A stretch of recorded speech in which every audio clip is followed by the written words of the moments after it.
make sure the clicker works, and it should be good. Again, a little different. Good evening, everybody. Thanks for coming out on such a cold, damp night. Appreciate everybody coming out to visit. Hopefully answer some questions. With every meeting we like to start, we'll start with the pledge. If somebody would join me with.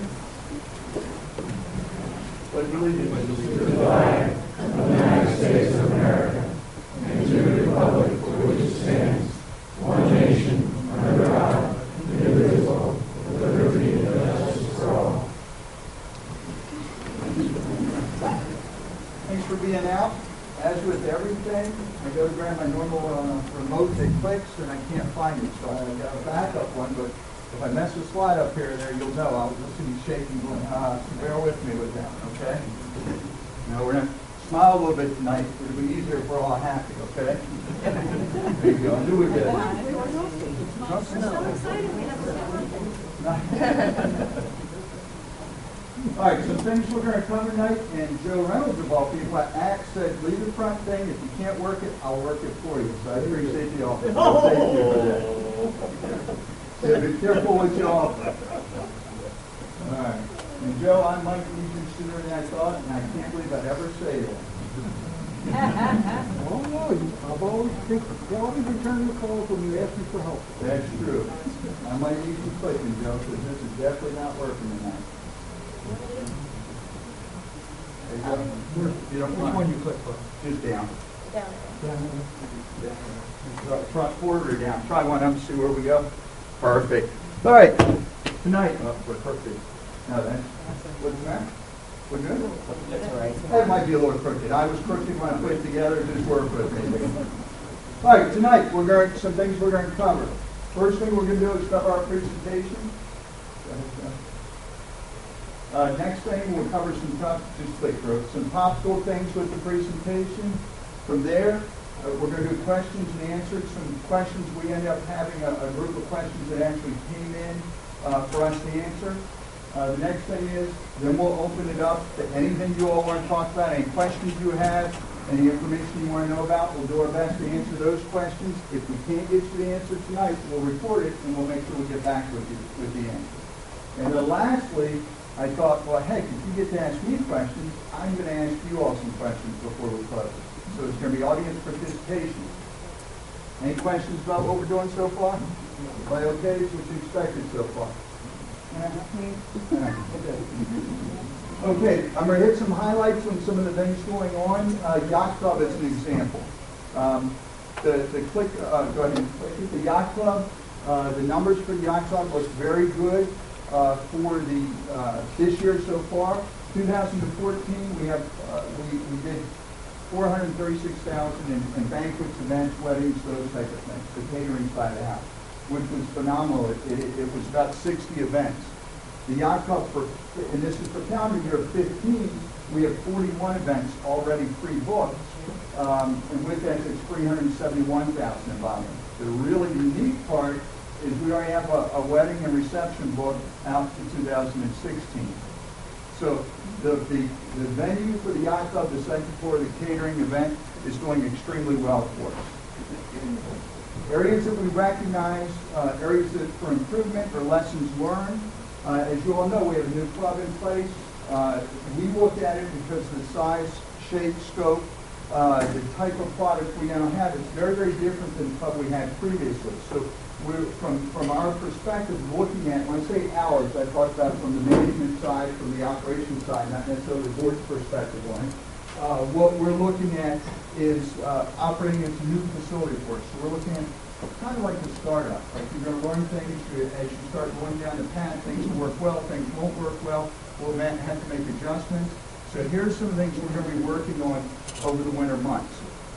We're finishing the punch list. So several questions came on that, when's the building going to be completely finished? As an example, the cupolas on top aren't on yet. The flagstaff. Those two items, the flagstaff in particular is on back order. It's an anodized, tall 50-foot flag with the yard arm on it. The owner, it was a small company it was ordered from. The owner passed away, had a delay. There was a mix-up. Again, Parkins is working through it, but we will end up having the permanent flag up there.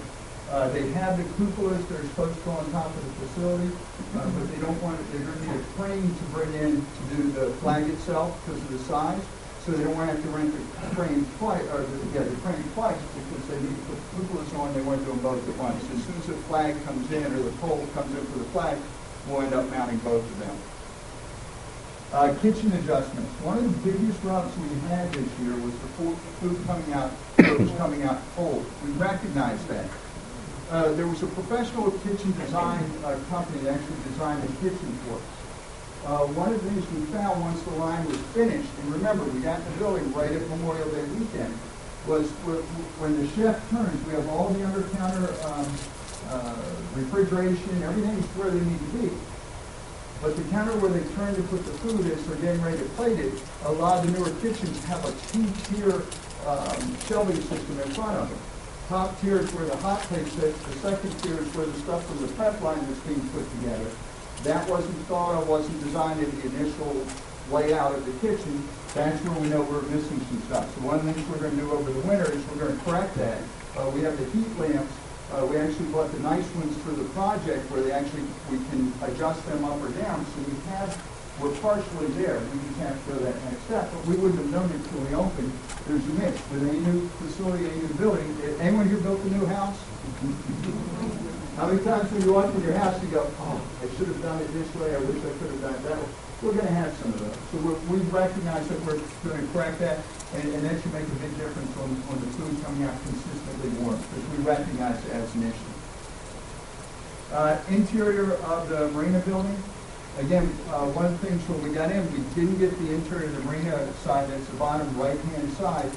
We were using that as a service bar. The amount of people coming, everything happened. The tiki bar wasn't open initially, so we temporarily used that. For the summer, we were so busy this summer that we went in and said, well, we're going to just keep it. We'll wait till we get to the end of the season, and over the winter months, we'll go ahead and finish that side of the project. A lot of questions about the decor for the facility. Okay, how are we going to decorate it? It's a big facility, folks. We know this. We're aware of this. The biggest thing was getting in the building. Over the winter months, we're looking at it, and I appreciate the input. What's going to be very, very interesting is you get input from one side of the room, or one person will call you and they want this in the building, and you get someone right here who wants something here and something there. We're very eclectic in the nature of our community, so we're getting a lot of good input. We'll be starting to pull some of that together over the winter months. Now's the time when we can do it. We're slower. We're not as busy. We have the opportunity to be focusing on it. So we will definitely be decorating the facility. Please don't think we're not looking at that. Furniture, we understand we're short. We have some furniture areas. We'll be budgeting for that for spring purchase. Big issue right now, and there seems to be a lot of question mark about it, is the club / Ocean Pine community groups using the facility. I will tell you there are two areas that have occurred. One, the sheer number of people that want to use the facility has been very, very interesting. It shows you the first with the banquets and events. It's nice to have a new facility, nice to have that type of booking. One of the things that has occurred, though, is it's creating conflict on our strategy of using it. When can we use it? What's the right time to use it for that, particularly for the second floor? And then obviously everyone here has ownership of it. Everyone wants to use the new facility for their Christmas event, their whatever event coming up. So what we're trying to work through is pricing strategies for our community members.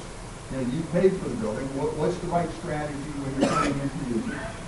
What type of menu options? Do we do two different menus, menu option or selection choices for our membership versus outside catering, a wedding coming in from outside? What type of spacing? One of the things, if you all recall, when we built the building, the infrastructure of the building actually set up to have partitions where we can divide that space from the second floor into 3 rooms. We didn't put those in yet, primarily because we knew how were we going to use it, how successful, what size do we need. So if we had put them in ahead of time and then realized it was wrong, we'd be tearing construction out and doing something over. So figure get a year under our belt, see what the use is, how we're using it, different types of use, and then we can really make some better decisions. In the meantime, we're going to look at some of the folding, the 6-foot high, the 4-fold, De Novos has a couple of them in there. Just give some separation for space upstairs and down. Some things, strategies like that we're looking at. The other thing, in addition to looking at the civic groups, community groups, pricing strategy, we also recognize some of the noise elements in the building.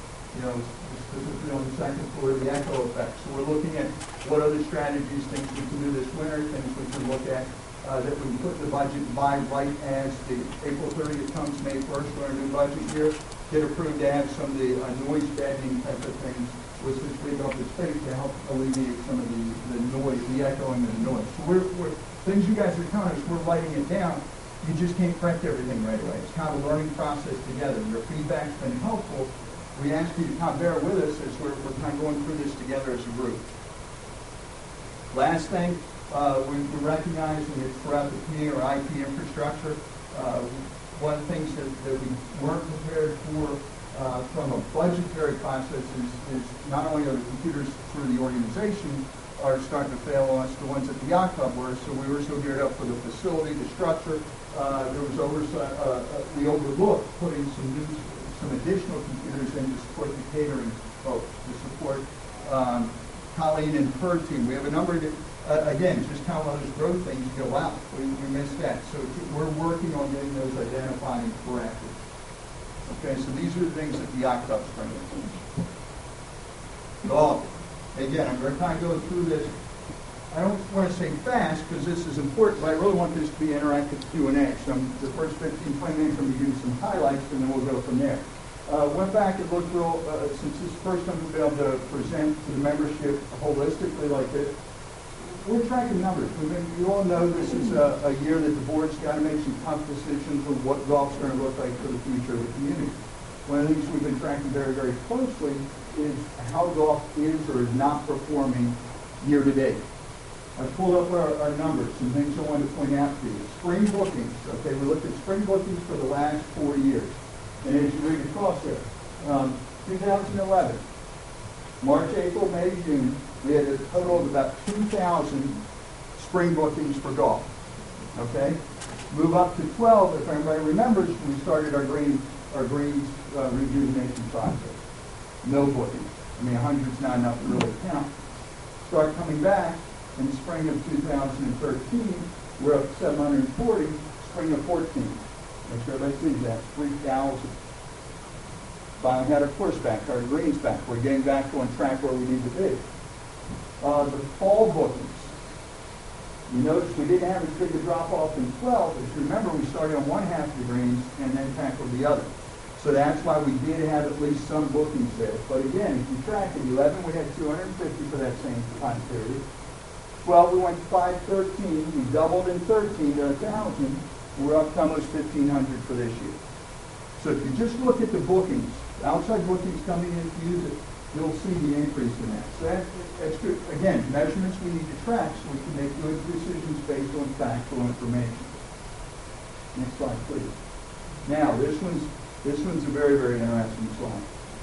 This is year to date. Again, I look at it every month. I meet with the Billy Casper team once a month. We go over all the numbers, marketing efforts, tracking surveys, find out what they're doing well, things that we need to look at improvement. Some things that look really, really neat right now.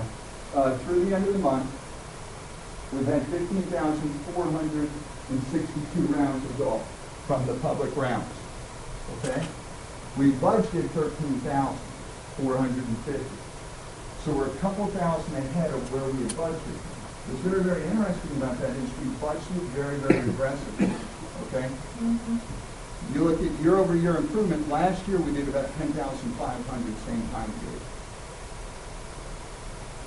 Outings. These are folks coming in groups of 8, 10, 12 coming for golf. Actual outings through October, 772. Prior year was 560. That's 200 more outings. Member rounds were down. Member rounds 9,000 versus 10,700. Couple factors when you look at that we're thinking, because public rounds were so much higher and they were taking out the tee times that normally our members would be using. We're thinking that's where we had a dramatic increase here, a slight dip here. Now I will tell you the majority of our membership were extremely supportive of that. Very, very different from years past. Our membership actually, a lot of people complain, our membership's not this or that. I will tell you they've been great helping us not only sell the golf course, but they're the ones that are giving great feedback because they're asking our guests, when folks are coming in from some of the public rallies, I'm getting more feedback directly from our members. Hey, I talked to this group that came in on Saturday. They were concerned about this, but they like that. So our membership is really working as ambassadors, and they understand that we need those outings in the public realm to help support driving the course. Bottom line is what we really got to worry about. All this is great, moving in a good direction, but then you have to look at what it means bottom line financially. Right now, it looks like year-to-date net income is about $115,500. Okay? Budgeted for $155. So we're off for the net bottom line through October of this year. Now, if you recall, the May and June number was not good at all. We actually expected that number to be even further off, but each month since then, they've been making up, chunk by chunk by chunk. So, 115 is where we are. Okay, budget variance is 40 grand, 39.9. Okay, everybody follow me on that? Here's where it can get a little confusing, but this is really the most interesting. Last year, $30,000 in the hole. We were at this time last year, we were $30,000 in the red. This year, with the 115 in the black, you put them together to see what the year-over-year difference is. We're $146,000 better this time this year than we were last year. Pretty phenomenal when you're tracking real numbers, actual people using the course, and what the differences are. So these are the numbers that we're going to have to digest, the board's going to have to look at when we're looking at, you all know RFP went out for potential other golf leasing options, management options. So trying to gather all this so we have something real to compare to. Or, you know, the board's going to have to look at that, the current contract, and then what our future may look like either with Billy Casper or other options. My focus over this year has been focusing, working with Casper team. That was my direction set from last year. See what you can do to help drive this, stay on top of this, which I think we're doing. I'm very comfortable with where we are with PCG, but I have no idea what the RFP or the other golf companies, what their information is going to be when they come in. The board's going to be looking through that. Okay? Quick question about the net income of Yes, sir. 115. That's a really nice improvement over what we've been seeing the last couple of years. As I recall, the budgeted loss on golf for the entire year is around a minus $95,000 or so. Correct. So to reach that, we're in a pretty good position, depending on what happens over between now and the 1st of April. Yes. Has our Carlisle done the projection on Not yet. years, 10 years? Not yet. We were pulling this together for this and everything else going on because everything's about a month behind. So I was trying to make sure I had this for this meeting to get these. So no, we don't have our projections yet. We are working on them though. Because that's a good point. Again, this looks great, but if you look at what the projection appears to be. I will tell you, I meet with, there's 6 people from Casper I meet with every month. They come down, we spend a couple hours and we go through every part of the course, what's working, what's not working. All the metrics that we can track from July, August, September, and October have all been going in the direction that you would hope they would go. So I'm confident that 95 number, I think we're going to be somewhere near that. The only area that's uncertain about hitting that, and we won't know till we're there, is April. And April's everything. Last 2 weeks of March, full month of April is all weather dependent. I mean, I said there's nothing you can do about Mother Nature. She'll decide what she wants to do. But if we have good weather, we should be fine. If we have bad weather, it's going to impact us. And again, I have a lot more detail on the golf side because I know the board's going to want to look at that. Their marketing efforts, survey results have been fantastic. One of the things they tried down here that they hadn't used before, which was really, really cool, was the Golf Now bookings. And I remember in the spring when we were talking about it, we were trying to look at other strategy, other marketing ideas, whether they're using elsewhere or not, what are other golf companies using to drive business. And reluctantly, their regional, Emily, who's their regional marketing person, was like, well, this Golf Now, but we don't have a lot of experience. We talked about it, so let's give it a try. I mean, you know, it'll be worth looking at. That has produced more volume than we had anticipated, And the results are pretty good. When you look at survey results that show late spring, early summer, that we were getting average of 3s on the golf now. You know, they go 5-star rating. And then by mid-July, we were up at 4s, and now the fall bookings through it are 4s and 5s. So you can actually see the progression of how things have improved from the service to the golf play to everything else. So that's been pretty neat. The other thing that they do a Secret Shopper, which is a third-party company they contract with, and every one of the Secret Shopper results that come in, they actually provide those, and we take a look at those as well, and they have continued to improve. We had one of the Secret Shopper ones, and they're pretty lengthy survey that the person, I think, with the Secret Shopper, they pay this company so that they come in, they pay for the golf, but they get reimbursed. So, you know, it's a typical Secret Shopper type thing. The one recent one dropped into the 80s, and I'm like, oh my goodness, how does it fall to 86%? And we've been running about 95 the last 3 months. And when we looked at it, we actually went back and we were able to track the data that we're playing. Secret Shop, because Passport team doesn't know when they're coming in. They came in right behind one of the tournaments we had that month. And the big thing that upset them was pace of play.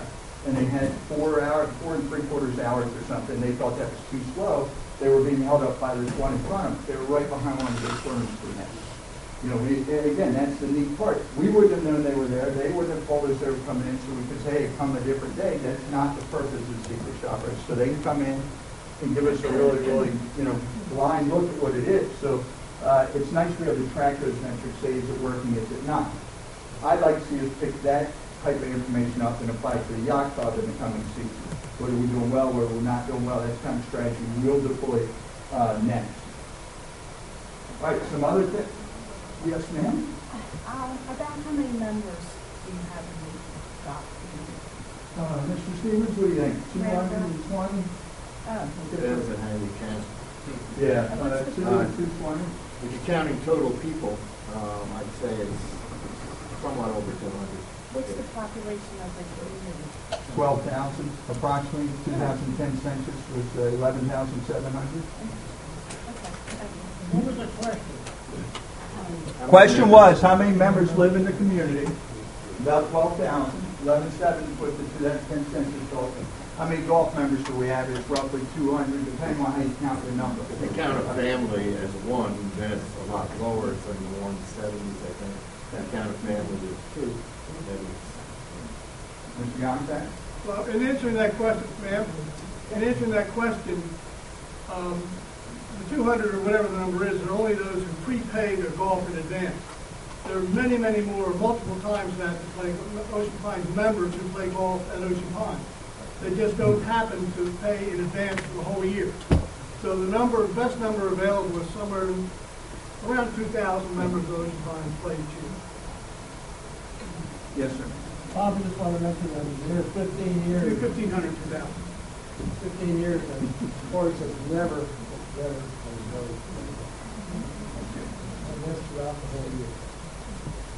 Yes, sir. What level of maintenance responsibility does Casper have? For the golf course? The golf course or the facility? Golf course, they have all of it. For the facility, we assume the primary maintenance on it. So they have no maintenance responsibility for the facility itself?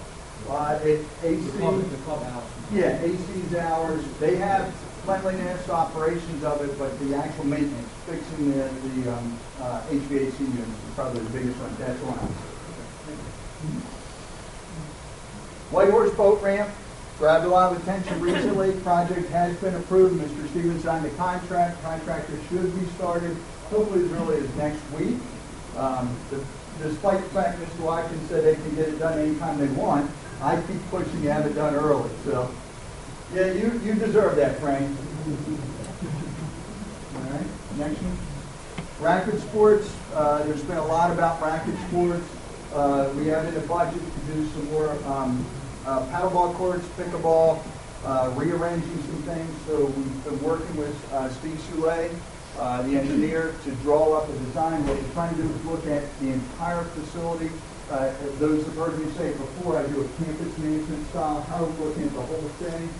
There's been some thoughts of plugging in 1 or 2 courts here, 1 or 2 there. I try to look at something 10, 15, 20 years, what looks like for the community long-term. So I'm trying to work with him. Jerry Avetta, who is our facilities manager, and I have been working back and forth with Steve, kind of positioning the courts to use the space most efficiently, in addition to the playground that's out there, in addition to the gardens that are out there, in addition to the dog park and the baseball field, to make sure that they all coexist in a way that makes sense not only today, but as we continue to grow with the facilities.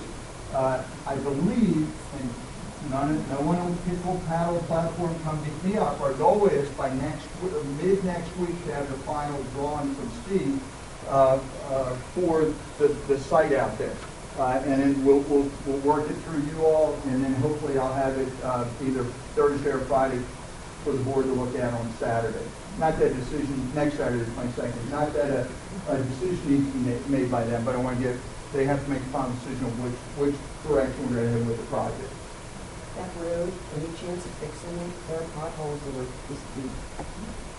What road has That potholes? road right there in front, the dog park is at the bottom. Okay. The dog park is right across the The street. gravel road or the main? It's the little road, it's right in front of the complex. That's over to the Behind right. the, That's on the right. The gravel road. the gravel road, it's bad. We can take a look at that. Okay. Yeah. Just, I mean, there's several giant potholes. Gotcha. You know, Yeah, didn't we even- can fill those with stone. One Yeah. of the things, with the layout of the courts, one of the things we're looking at is that we need to make some changes to the parking lot, shifting it a little bit to put the courts in and maintain the number of spots, or more so. If the activities continue to grow down there, we need to have parking. So if we don't think about long-term and put a strategy together to do the parking correctly, we're going to put ourselves in a bind in a couple of years. Okay, talking trash. We put it that way because you know the trash RFP went out. October 15th it was put out. RFP was due back on the 10th, which we had them. We plan to open them tomorrow. I think it's 2 o'clock is what we decided. That won't really mean anything except we tell the companies that submitted that they can come in. We would have opened them Friday, but as of 1:30 Friday, we didn't know how many. We only had one sitting on the desk. So, given the last RFP with only one bidder, I said, well, we're going to wait. So we had to call them on. So we're not opening anything until we get at least 3. So we ended up with 4. So they'll be in, or they are in. We're going to open, when I say we, I'll open it with Jerry Avetta, Michelle in my office, and Art. And all we do is open it up and say, Joe Smith bid on the project. We'll try to find a bottom line cost. The challenge is, with this, they could bid in multiple different ways. That's why leveling is trying to compare all the bids, apples to apples, for next week. And actually after next week, I'd like to have that done by midweek so we can get something to the board of what at least is available to us. A couple of things I want to point out. Joe Reynolds would point out the last meeting that we didn't specifically state in there, 2-in-1. 2 days a week, or 2 pickups a week for trash, 1 week for recycling. That's the book. Item section 1.1 says they can supply anything they want, which was true, but we didn't do a good job putting out let's get bids for 2-in-1 for everybody. So typically in an RFP process, if you find a mistake or something that wasn't done as well as you hoped it would be, you have to reach back out. So what we did was we drafted a letter with some Q&As. We had some other questions come in. There were 4 or 5 questions including that one. We crafted the responses, put it on our website, and called each of the bidders that attended and either emailed or faxed the Q&A back over to them so they had the information as well. So we did everything we could when we found that there was an issue. So Bill, I apologize that I couldn't answer you correctly the first time, but we went back and did correct it, so thanks for pointing that out. I made a mistake once, thank you very much. Well, that's my one and only. Please say no. Okay, so hopefully that'll net the result to get. Now, the thing I do want to point out is 3 years ago when we put it out to bid, 2-in-1 wasn't something on the bid then either. It was something someone brought to us, Waste Management, at the time said, look, would you consider this? And we looked at it. Again, that's why we try to leave it as open. Someone may have something that's smarter than any of us have thought of. I mean, they're the trash folks. Hopefully they can give us something. So also the bid, and maybe one of the questions I'll answer for you later, but also one of the bids included commercial pickup and recycling as well. The commercial, the residential contract comes due at the end of the year, end of December. the residential, the commercial one comes due in April. So we're trying to find a way, if there's any cost savings to us by putting them out there collectively. We have two different companies currently serving us, one for commercial, one for residential. There may be some synergies if they wanted to do both, or it can save us some money. So we're trying to, we opened it up for that as well for consideration. All right. Okay. Falling leaves. Now, Art Carmine, our controller, is not here. Yes, sir? You said the residential contract expires at the end of December? Yes, sir. I paid for January. They got you.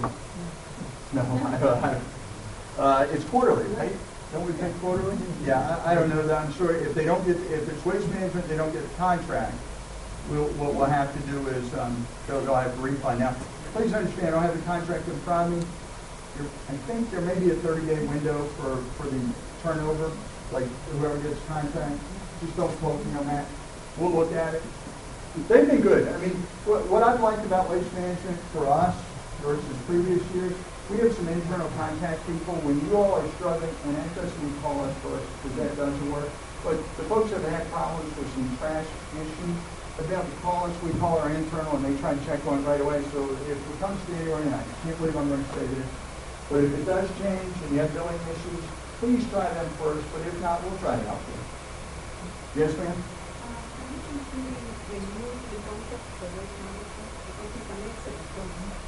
Yeah, that's what we're required, every third year we put a bid out.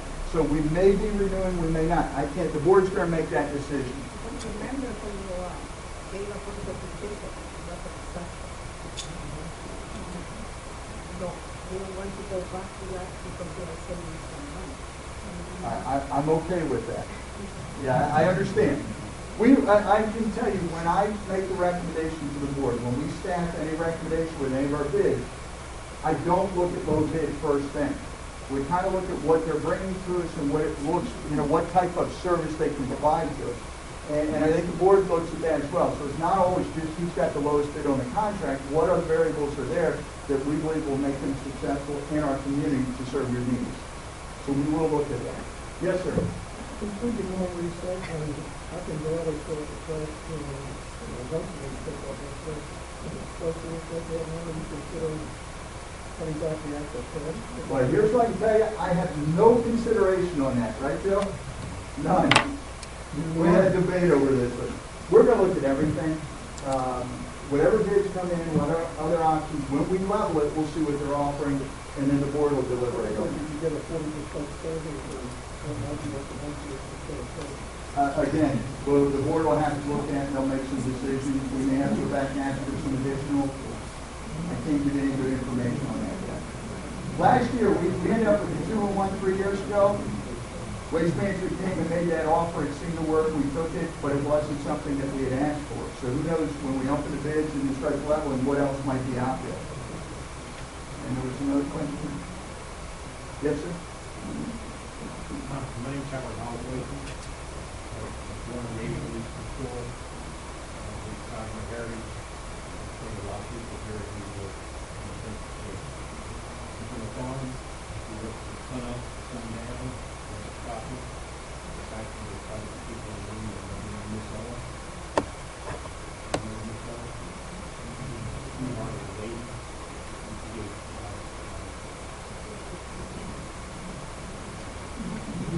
Ice cream.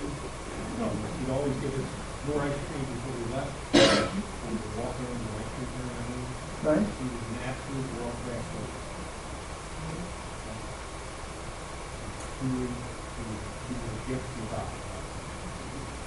My questions are, I'd like to know when we were born and when. I'm sorry, when what? When were you born and when? What state were you born in? What state? Really? Well, first, wait a minute. Was there any way? Just so you know, I grew up in West Ocean City, Ocean City Elementary, Borough Middle School, Decatur, born in '66. I'm not afraid to answer the question, but it's not even on the topic right now. That's all right. Okay.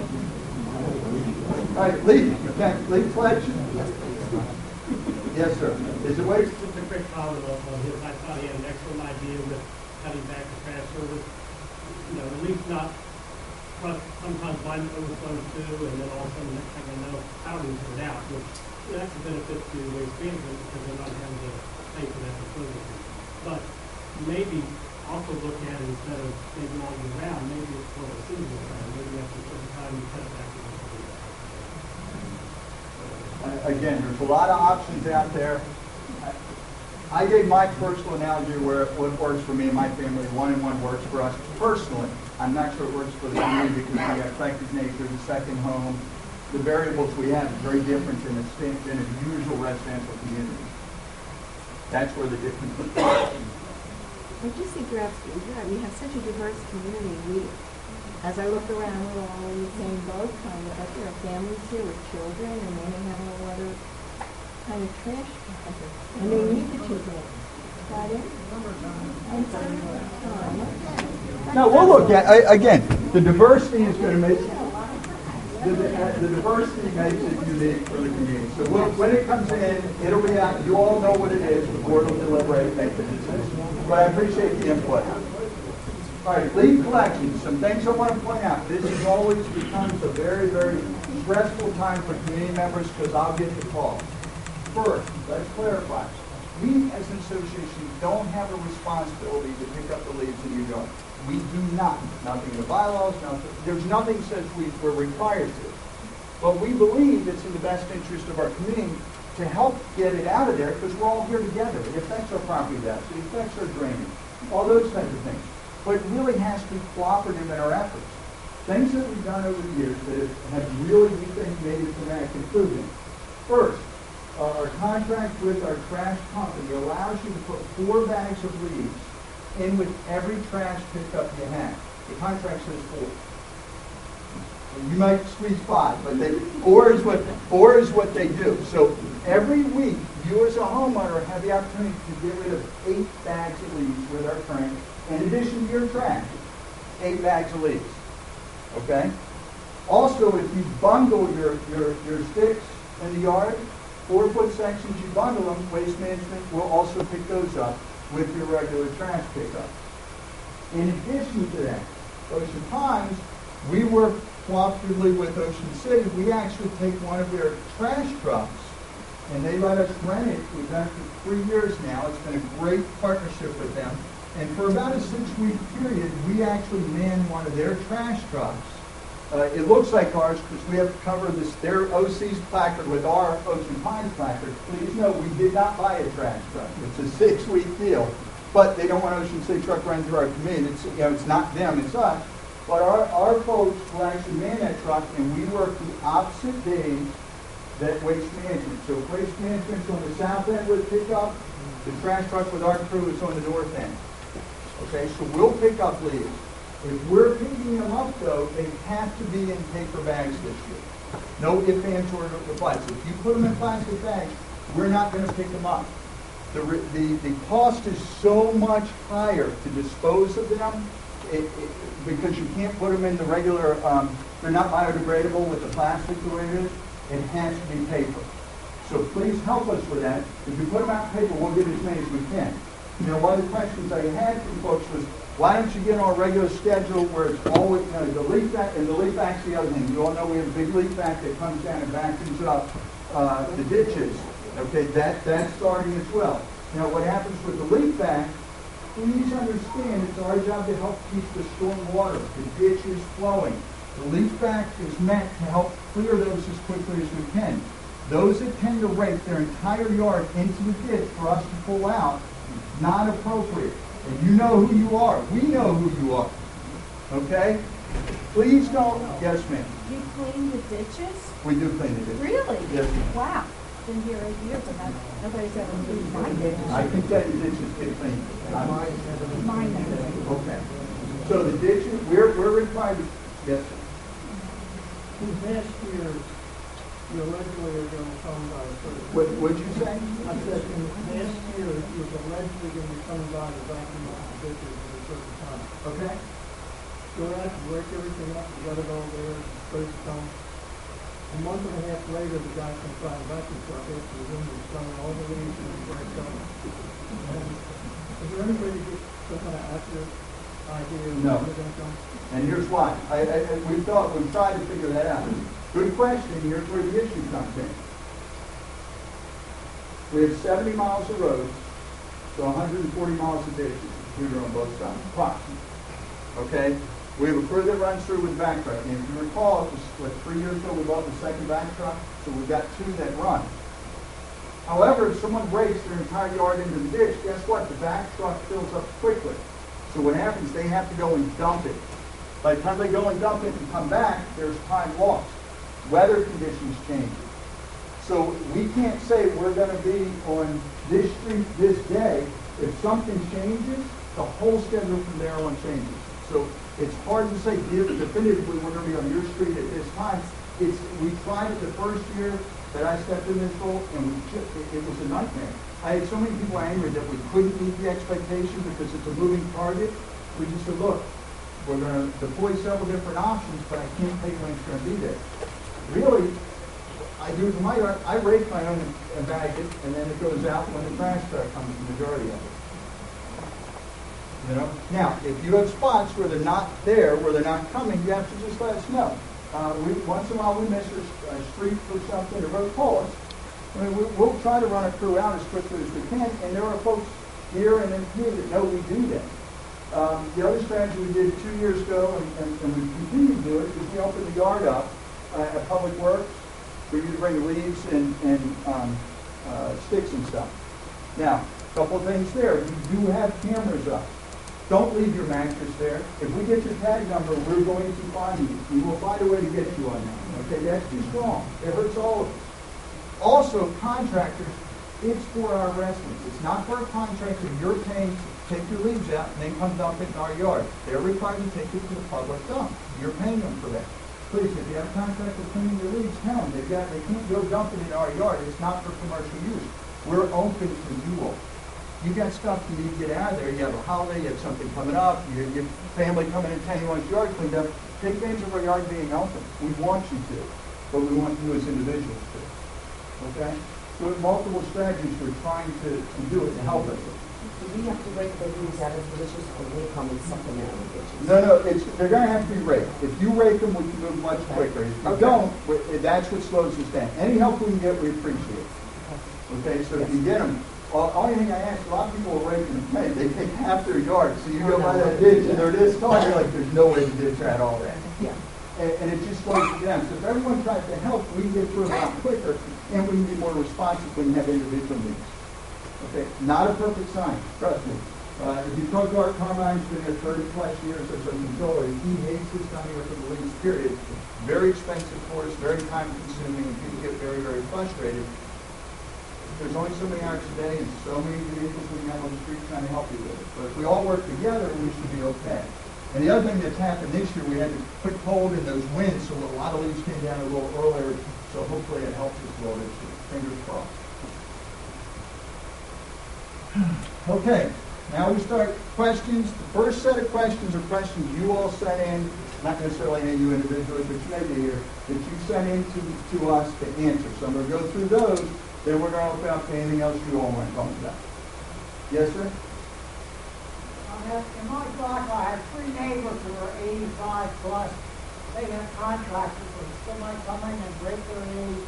They put them in plastic bags, and they ask me if they took the plastic bags, or you where you get your leaves, dump the leaves out and put the plastic bags back. Is that okay? If the yard's open and we can put it in the, don't just dump them in the yard without having guidance or help there. We have people, because if I say yes, I guarantee you what happens. We're going to open it, we're going to show up at the yard at 6:30 tomorrow morning, and there's going to be piles of leaves out front. That hurts all of us because our guys didn't have to rake them. If our guys are there and can help you, yes, they'll direct you where to put it. Yep, that was a good question. All right, these will be questions that we received from the community via email communication, phone call. All right, let's see if we can get through these.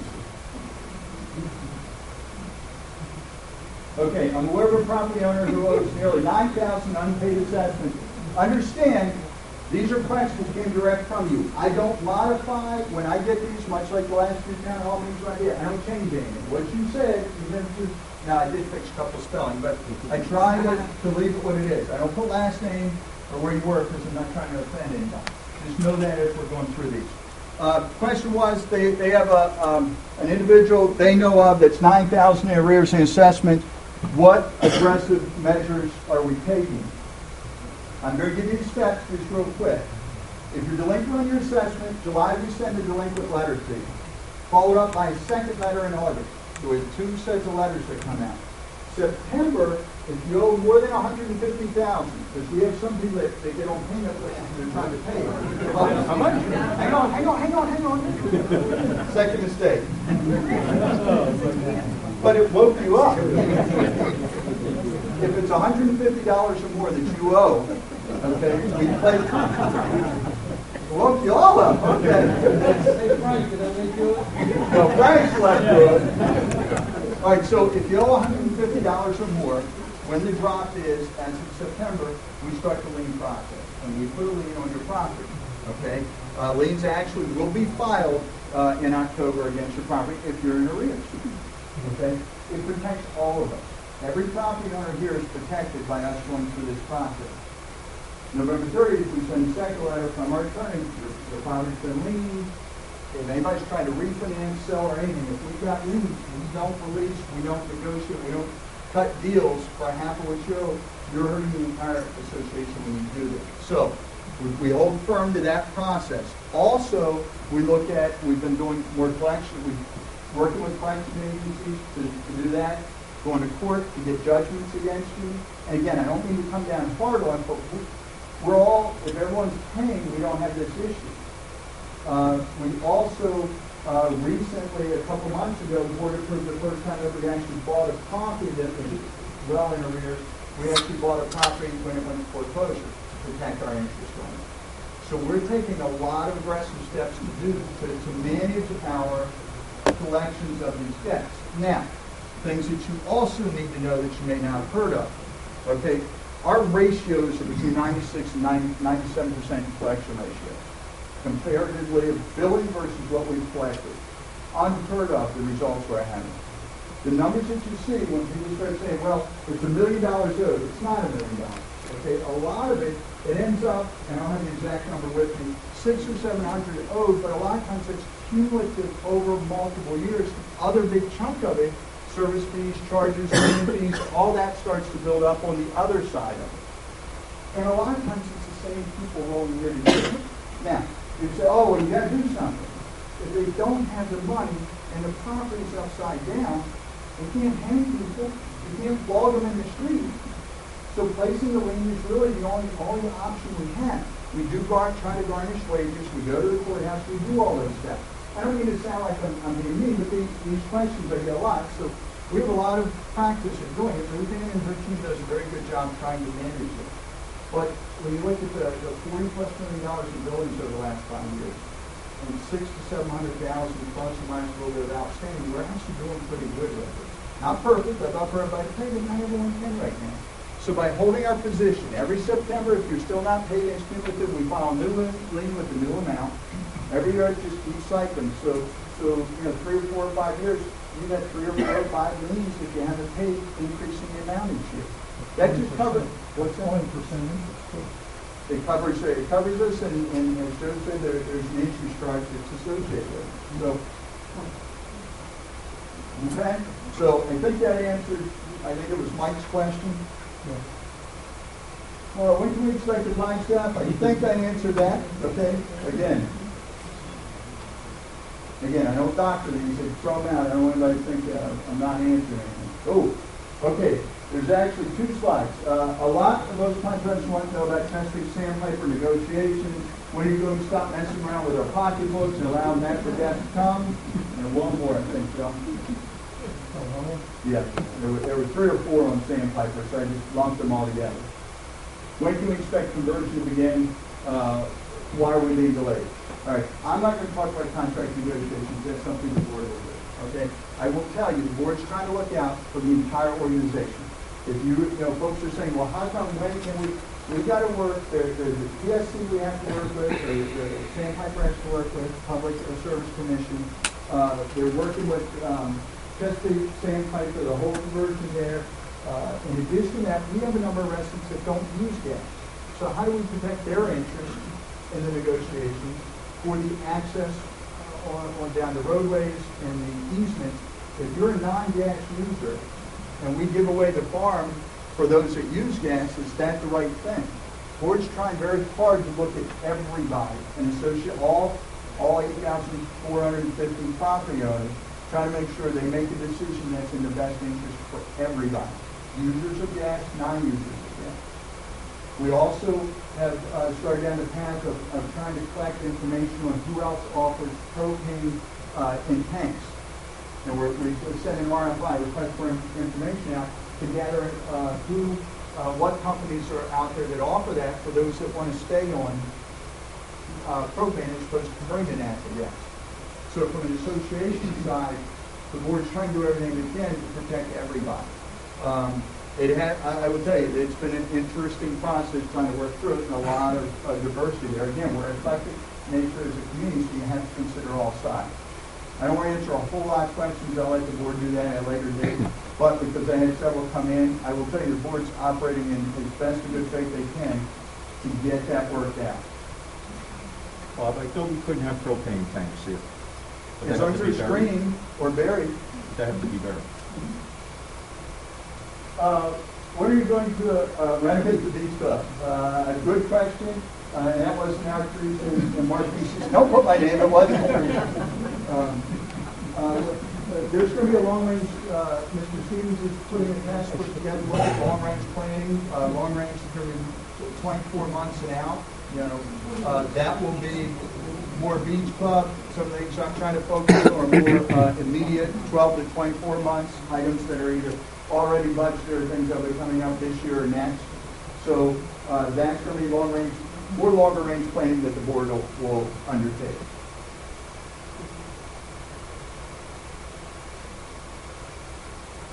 Radio line contractors again to replace the bulkhead by inserting new 12 to 18 inch in front of the existing bulkhead. Is it legal when it comes to Maryland? Basically, those who, just for a quick lesson, here's your bulkhead. The quickest, fastest way that it gets replaced, you reach out towards the water, 12 to 18 inches, put the new bulkhead, backfill it, boom. That's how it's been done. It is legal. As a matter of fact, I followed up once. When I get questions like this, so it's legal. Let me follow up. Yeah, talk to the state directly about it. It is legal. That's what we do. So we are following state rules. We can't do any bulkhead, anything waterways, any of that without state approval. So everything we do is within the legality of it. There are individual cases where that extra foot, you know, or 12 to 18 inches over a couple replacements could cause an issue. That's a case-by-case. State will take a look at it and make another determination.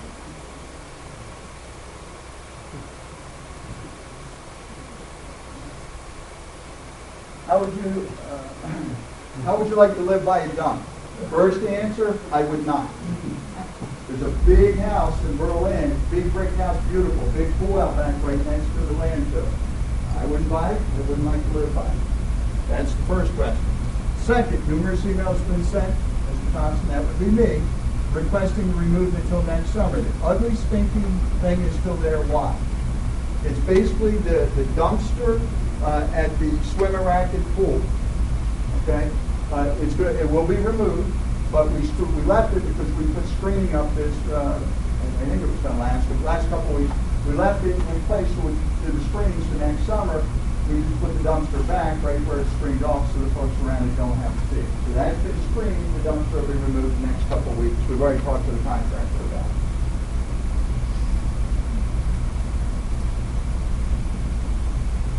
Also, are you planning to repaint the lines?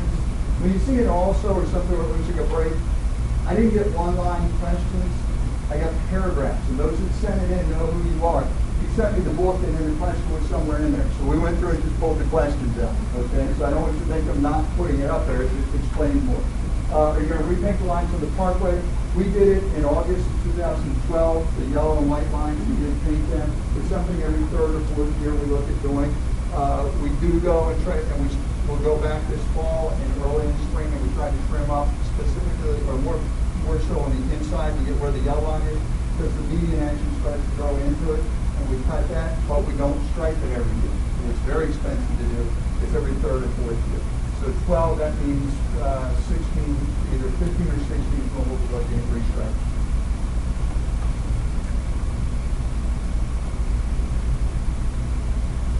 Maintenance, maintenance and improvements of the facilities such as courts for a pool be provided in your budget. Also the soap dispensers in the Longfellow and the yacht club pool bathroom that wasn't fixed. The yacht club pool bath, yes, maintenance, sports for a pool. We're looking at the decking facility. I don't know if those that utilize the pool, the joints have rusted out over the years. We have a lot, it's a 40-year-old pool that's covered. Okay, so we have maintenance, we're looking at, trying to figure out what the best long-term, how to spend the money wisely to look more long-term. As for the bathrooms, the ones that were originally put in by the contractor were very, very inexpensive. They're going to break all the time. We have a budget and we're replacing them over the winter with new, more commercial grade that's better, that's not going to have fall off the wall and grab toilet paper you grab. So it just, we'll be fixing them.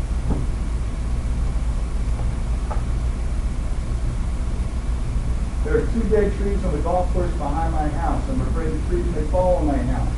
No fear, next 2 weeks they're scheduled to check your house, and I got the address and everything out. So check it out.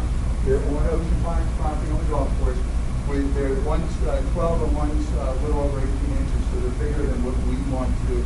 Our team trying to get them cleaned up. They are dead. We are addressing it. They'll be removed in the next 2 years. We have a third-party contractor coming in to do that for a number of places for us.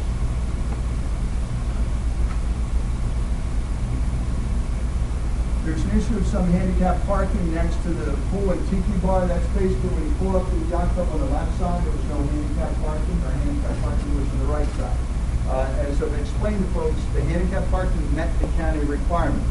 Just because you meet the requirement doesn't mean it's the end-all be-all right thing to do. So we will look, as the next season comes in, and looking at putting a couple of handicap spots on the other side. You need to get through the permit, the final stages. I wanted nothing more than to get that final approval for the club. If you saw how many times we actually moved the handicap signs where they are, we moved them here to here, back to here before we got the approval. I wasn't moving them again until I had all my final approvals. It's just trust me.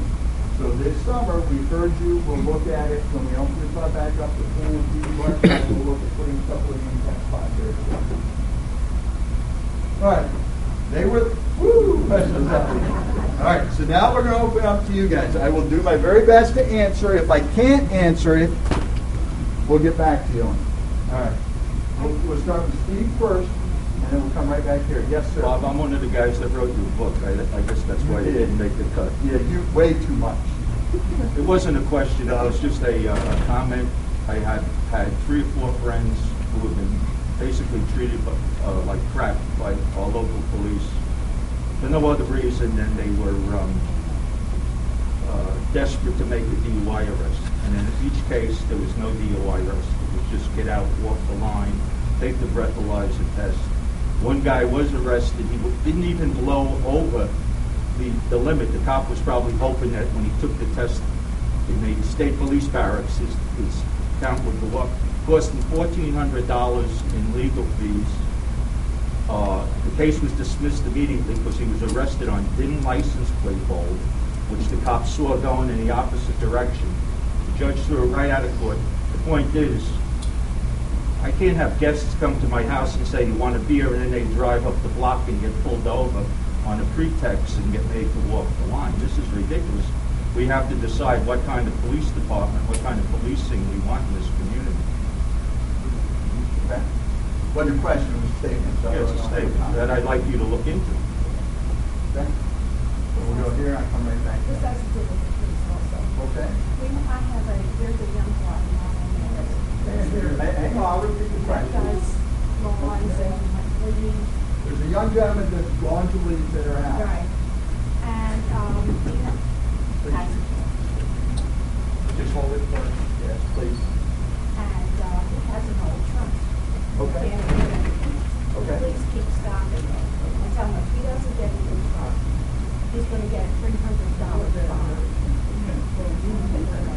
The que- Every time he comes in. All right, the question is, she has a contractor that comes to her house that has a truck that he's pulled over by the police department. I'm going to tell you, they're not pulling it over unless it's in disrepair of some condition. So I don't know the truck. I can't tell you why they're pulling them over. Let's make sure we all understand it. Our police force stopping you, pulling you over for this, that, they're trying to keep us safe.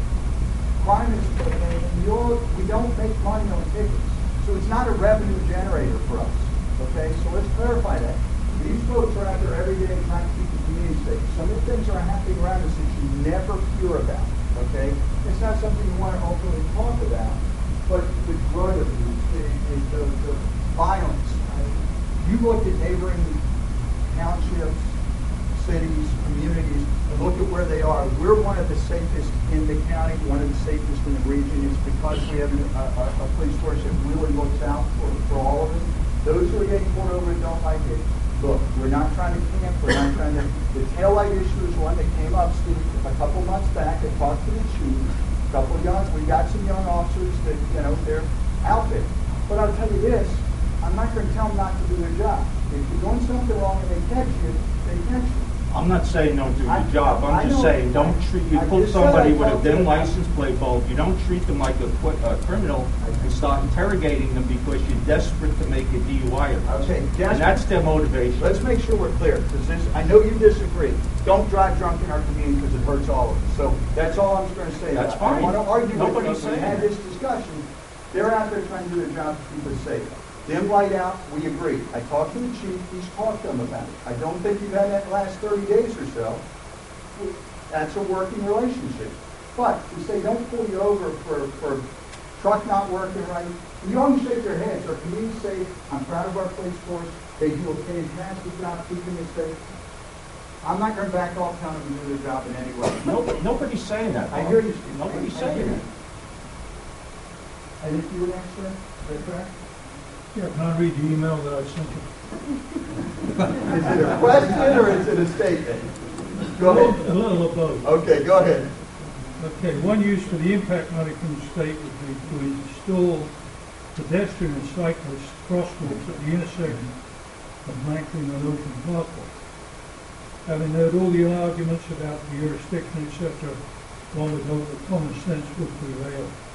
It's time to do something about resident pedestrians and cyclists who have to use these dangerous intersections where there are no crosswalks. It's not a question that somebody might get hurt, but when. Pedestrian cyclist lane cease to exist 40 yards from the intersection. After that, you risk your life and limb trying to cross over the fact that many vehicles will not give way. Briefly. Within the last 10 years, the park has added 500 homes. And with the only access through these dangerous intersections, here alone you're dealing with seniors that need to be protected. To reach the shopping center across Route 589 is almost impossible. Many hundreds of vehicles pass through each day. Ocean Pines is proud to keep up with the needs of the residents who have to face this problem on a daily basis, but surely should be a concern for those in the park. Okay. You're not expressing you didn't make the text put on board, but you said it and you didn't want to hear it. That street is not ours to do anything with. I hate to say it, it's not an excuse, it's a fact. We can't do things in streets that we don't own or that we're liable for. If we do something that creates a condition where it's a hazard, something happens, so we get certain when they're going to work, it's our liability. Now, what I will tell you though, I'm in complete agreement with you. I think that's a really, with the Food Lion Shopping Center and everything going on, we're expanding, we're growing.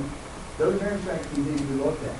I think having a crosswalk, I think having a sidewalk. We looked at, we actually talked about putting potentially a sidewalk down to the side of it on our property. Now that someone's pointed out, I was going to point to our latest commissioner, but I know he is going to be willing to work with us to look at it as well. So it is something where I think, unfortunately, I can't fix the one in Mankato. If we have issues within the fines, we can address it. I can't fix that one.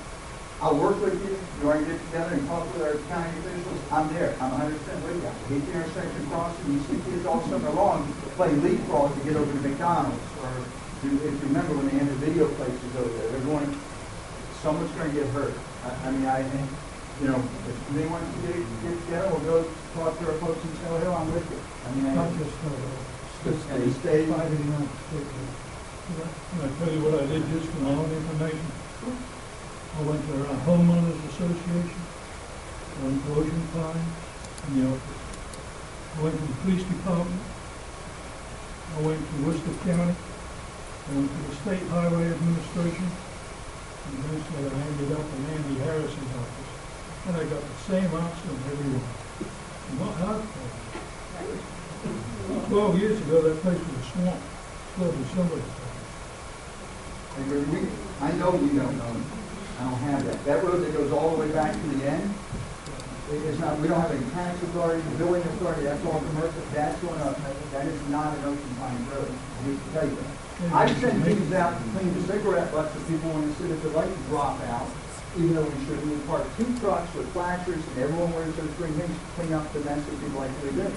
Or we just put 2 trucks staggered and blocks up the intersection. It looks hideous. But really, that's not ours to clean, but we try to do it to maintain it. I'm with you on this one. Anything you want help with, I'll help you, but I can't do it, with Ocean Pine system. I'm not sure I know where he's talking about. 4-way stop, south end, you come in south, crossing. 4-way stop. That whole, and then crossing over 589 I here to the, understand crossing. that whole area. But the 4-way stop, we I don't think you said know. the 4-way stop was in the email and crossing own over that? to. We don't own Manson Creek. We don't own Manson Creek Road. The whole thing, Manson All Creek the is. way back, Manson Creek. Road. We don't apply for it. Well, can you put a crossover across there? The finish is 40 yards from the intersection. Cycling lane and pedestrian. Again, when you're on Manson Creek, it creates an issue for me. No, you're on Ocean Park. 40 yards from the intersection, the bicycle lanes and pedestrian lanes stop. You want to get across that intersection, you got to levitate. Yeah, the geese are stopping traffic. All right, I agree, I'm with you on that. Let me jump to the back. I promise I'm gonna work the room. Yes, ma'am.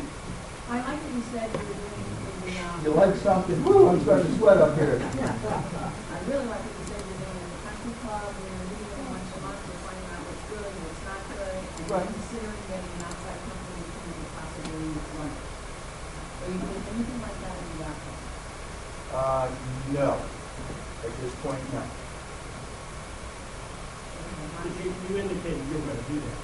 I indicated I was gonna do what? You said you were going to employ those same types of things, the secret shoppers. Secret shopper survey. Yes, I like that strategy. So you are doing something like that, right? Oh, yeah. We've got a number, I tried to just hit some highlights. There's a lot of things we're looking into. Things went real well, but some things really got broken. We'll be fixing those over the next few months and before we get in the next selling season where it's really good. My concern is really the management of the black box and the consistency. And I mean, I think you do a great job going around talking to people, looking at those names, and stop and say, well, how are things going? And you just don't see that at the outset. And it's just not really, I've talked to a lot of people and it's like, is anything being done to help them and be consistent or whatever? We're working a lot of different strategies, is what I can tell you right now. I can't give you any definitive. I didn't go down the list. I tried to keep high level on that one for now. And let me go to the back. I promise I'll work my way. I'll stay as long as you need to. I was gonna ask you, the one thing that has upset me with the yacht club in general Okay. is that never once, when you go in there, is there a thing on your table that says, how are you doing? You hear somebody say, oh, the food is cold, the chicken is cold, the this is all that. Those are things you hear. You don't have the survey? Somebody sits down and looks at you, you got to, We actually survey cards. You're not getting survey cards in with your bill? Yes, 3 times, but you see a piece of paper. Every table should have, when you get a Chick-fil-A bill in there, it says, No, I have no. Well, we look at it, but I'll tell you, I've gotten I don't know how many. You must be special.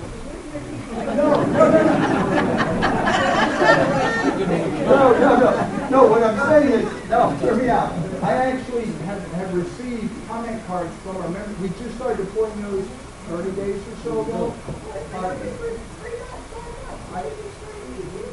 As I said, we're working through this, we're fixing things that were broken. Oh, I know, I'm getting the calls, trust me. I got it.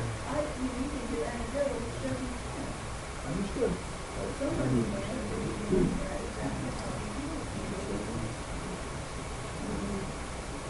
If you ask me my age again. No. Yes, sir.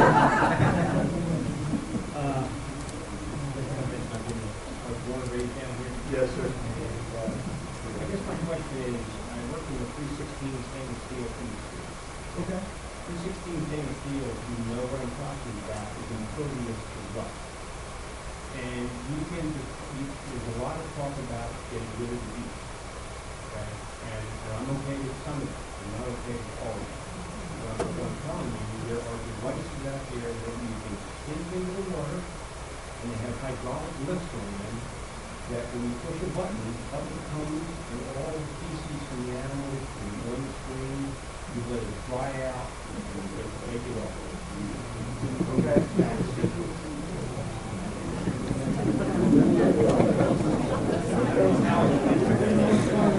Okay. Okay, all right. Hey, listen, we're all in this together. Everyone, I want to hear all the input. So, Ms. Brooks? Yes, ma'am. The golf course facility is going to be closed shortly. Yes, ma'am. The restrooms, they're closed. For us to play golf all year, the Ocean Pine Association brings the income facilities out there to put potties. Yeah, the strategy was supposed to be porta potties. We were looking to put the small space heaters back in, but we had a lot of vandalism, or part of the price being for those that golf, throughout the winter when it's still, when the weather permits, there are no bathrooms on the course because they closed the brick ones. We were having problems with people vandalizing, kids getting in and doing all kinds of stuff. So one of the things that we're doing is closing those and putting porta potties out there. Kids don't congregate in the porta potties. If they do, there's more wrong. So. And that's an actual, yes. That is an actual plan that's actually going to happen this year? Yes, ma'am, we talked about it. That's supposed to be the plan. If it doesn't, let me know. We've got a lot of things over here for golf course, and things don't happen. I'm Okay. still waiting for the big net to go up so we can practice on the far side of the golf course, the chipping and the putting. People pay a year membership for that, and it's been a year, we haven't been able to use it. There was, let me answer the netting issue. There was a delay on that. Part of it was on me. We took the lights down at the softball, baseball field on the south end. Instead of spending the new pole lights we put up. So instead of spending all the money to buy the new poles to put in that spot, we knew we were taking them down because everything above ground was still in good shape. It was the below ground that had rotted on those poles. So when we did the new lights and the new poles, we kept the old ones, cut the bad off, and the project's supposed to be taking those up, bringing them to golf, and putting them on the iron, so we saved the money on new poles, get those put in. You see the McGinty or Fisher, one of the contractors that knew some of the workforce was going to install those poles, and he's just getting on their schedule to do it, and then the netting was going to be put up. So I can't remember who it was, but there was a delay because we didn't want to have to spend money. If I had the poles, I'm going to have to cut them up and dispose of them, or just reutilize them on that side. That would seem like a better strategy for us. I know it's been a little longer than it should have been. I got it. You know, I hear you on that. All right, I'm going to move back to the front and I'll catch the middle. Yes, ma'am. I'm skipping you till the end. This is about the outflow. Okay. Since the bar was made too small, Well, ma'am, my opinion, you don't have tables outside that you can sit at a table and have a drink, because you can't sit at the outside table and just have a drink, you have to eat. Why not have tables where you got all those planters out there between the pool and the bar. Why can't we have tables out on that side? Because your outside bar, your tiki bar, you sit there in the summertime. I had to leave. It was so hot, the sun was on my back so bad. I was burning. So why not have some tables in between the pool and the bar that when somebody can sit out there and have a drink and not have to eat? Good Now, that's question. my question. Yeah, the question was, for those who couldn't hear it, yacht club, tables outside between where the bar area is and the pool area. Right? I mean, kind of summed it up. We had certain county requirements that limit the amount of tables that we're allowed to have outside of the facility, limited to a certain square footage. We put chairs, but you can't have tables. Why did you make it so big? You build for the future. You don't build for today. This is a 50-year project. We need to be further thinking than just something short-term. So that's why it's built with the size and shape that it is. And I promise to go right behind you. I'm sorry? You can't improve from it in some way. There's always ways to make improvement. Again, you build a house, you find things that you should have, could have, would have done different, you try to make the improvements. That's it, we're going to do that. Maybe that's what the planners are for. Planners were a requirement. The planners were a requirement to meet county code. Just so we're all clear. I haven't said the code, I can just tell you what the requirements are. Yes, sir. We're trying to build a membership up for the golf. Yes. If you're addressing the situation for the golf course for the restrooms, that will help. Part of the problem has been the membership is declining, right? That's what's going on. Part of the problem is we don't have the course available for 9 months. The practice range hasn't been open all year. We pay for that in advance. We don't get to use it. The far end? The far end. Okay. So we pay for that in advance. We don't get to use it this year. We're paying for a 12-month membership. That membership should include Turner's Grill, which is closed today, and will probably be closed unless we get it open. So we basically get to use the facilities, not the golf course, but the facilities over there for only 9 months. That sure doesn't seem fair. That's why you're losing people. Okay. How can we correct that? I don't know. Yeah. So I have to look at it. I mean, you look at golf courses in the area, and again, you all know who know me, I'm not a golfer, so it's really, I got to learn from everybody else.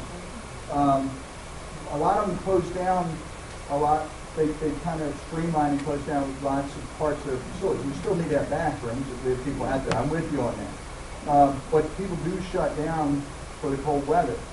Is it something we need to look at? To be honest, I've never heard it stated that way, 9 months for 12 and then rule. I mean, that's really what the reality is. That's what we're here talking about. Same thing with Turner's Grill. I mean, how can you have a tea time at 7:45 in the morning, an outside guy coming in, right, groups? This is a big complaint. The grill's not even open until 8 o'clock. And they're at 7 o'clock, they're practicing and getting ready. They can't have breakfast, they can't have coffee, they can't have anything. And then the guys that tee off later in the afternoon at 3 o'clock, the grill's closed. You come in at 5 or 6 o'clock in the summer, you can't even get a sandwich or beer. Okay? The community's losing a lot of money, and a lot of people want to enjoy the atmosphere of the club because the golf course is tremendous. So why would you want to play there and not be able to stay there and enjoy it? I hear you. No, I hear you. I'm not going to be able to fix it up. No, it's good input. We're recording all of it. So. Yes, sir. Yeah, you said that the truck vacuums are going to start up now. Yes. Are they going to do it a second time also? They'll be running for the next 60 days or so. Yeah, it's a continuous, they start and they're up to, it just once they start, they just keep running. We do everything we can to get everything out before the snow starts coming in. Yes, ma'am. I haven't forgotten, I'll work that out in a minute. I've noticed 1x1 or 2x2 sticks that are all around our little pond and everything in the North Gate, and then also on the South Gate. Yes, not ma'am. with the orange. No, I understand. The stakes. What's that for? The stakes are part of the strategy that the Environmental and Natural Assets Committee had put forth and the board approved to put out as a three-pronged approach to managing the new situation. So the stakes are one of those multi-pronged approaches. The intent of the stakes, and again, Environmental and Natural Assets, you speak to them direct, but the intent of the stakes is they're in the ground, a monofilament line, like a fishing line, is then run between them all. So it discourages, the geese and the logcloud can't come in or either land or take off without being disturbed. And it's a nuisance to them, and because of that nuisance, they choose to go elsewhere. Okay, I didn't know that there was something going around, and I thought, what are they trying to do? Walking into the sticks? We're training them. Goose training, 101, you don't know it. We're making money on those one way or the other. The other thing. Yes, and ma'am. this is just a suggestion. Okay. About the leaf machine. Yes. And all these people that rake all their leaves into the gully. I say let the fellas in the truck go right around those people. Yep. Write that address down, hand it in at the end of the day, and you all send out a letter and say, you know what, you're in violation of blah, blah, blah. You cannot put your leaves in that area, and you must take them out. I'm just, to me, why let them win? Go around them and leave their leaves right there and let them call you and say, the truck was here and it didn't pick up a leaf in my yard. Here's part of the challenge, and I like your solution idea. Hold them accountable. The wind comes by and blows it through your yard, or we get a rain event and starts clogging up everyone's. So now all the people that did a good job are affected because this one person chose to do it. I prefer you as neighbors go beat them up and do it. No, that doesn't. The thing Okay. about it is you would get more done if you bypass those people and send letters out.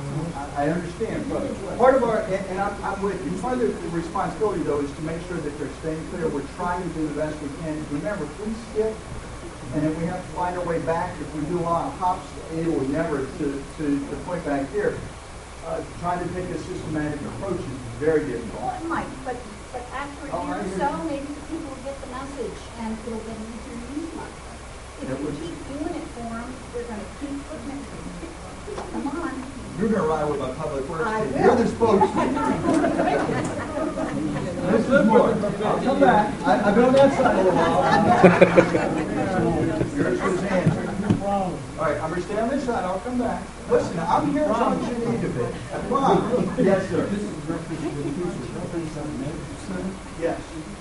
Behind the pond there, I have a drawing that shows the people road in, those are the people parking, come into a parking. Yes. I have. What's the question? What about selling that property? Okay.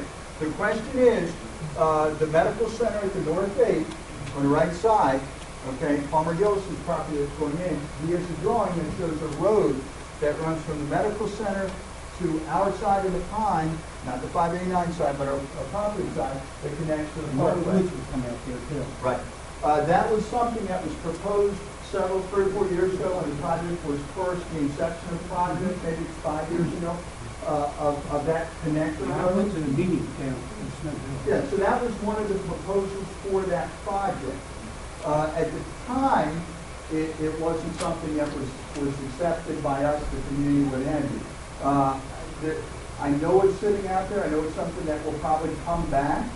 And if and when it does, the board is going to have to deliberate on that.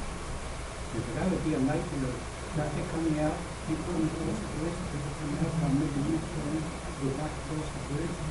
I understand part of the challenge that's going to happen out there, and this is what the state road came in and met with the board a couple of years ago, and one of the things that was decided, when you come off 90 on the right-hand side, okay, you're coming off the ramp that allows you to speed up if you don't find it at 90. Hopefully you come down the ramp slow enough, and then you accelerate, okay? What the board approved around 2 years ago, was to allow that to be extended in front of that property all the way down to our entrance. Reason for that, people coming out of that medical complex have to make a right turn only. So it was felt at the time, and the recommendation came from Donnie Brewer, State Highway Administration, that they would like that. They thought it was good. They came and talked to the board along with Mr. Gillis, and it was all presented that made better sense for us from us as a safety standpoint. State Highway Administration was saying yes, we'd like to see it done that way, and the board approved to allow that to be widened because they only have a right out strategy. that property were to buy that property, because the membership have a right to have that approved or vote? If they were to buy the strip to do it, membership would have to vote to sell property, start there. B, it wouldn't necessarily be, it doesn't have to be acquisition through a purchase, it could be an easement, it could be a granted, there's a number of ways that could happen other than selling the property. We could maintain ownership, but through a lease, through an easement, a number of different things could happen that would allow that to occur. Not saying it is, not saying it will, please understand, but, you know, hopefully that helps clarify a little bit. Yes, ma'am. I'm coming. Is there any way to have automatic doors on the front of the building here? We have people that are trying to use that door. There's one walker, the doors are ready, and it's hard for them to do it. But I want to talk, there was, that was in code for handicap access. I don't want to quote code for when the building was constructed because I'd be wrong no matter what I said. So it had to meet the code or we wouldn't have gotten the permit at the time. Can we look at, you know, handicap, improving the handicap access? Sure.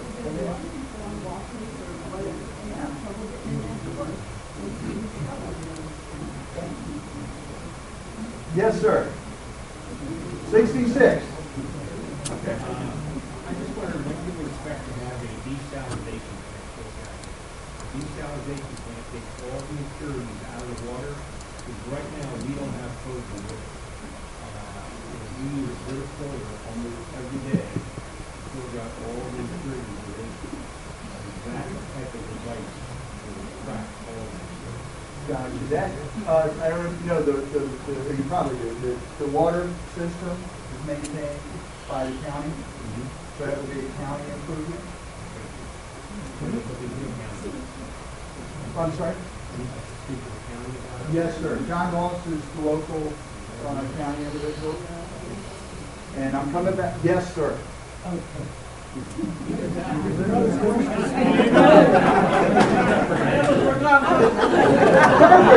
Back to this side we go. Okay. I sent you 2 emails, not one of them was up. I didn't like yours. I'm sure you did. What were they? Trust me, we tried to get as many as we could. What was it? Well, one of them was, a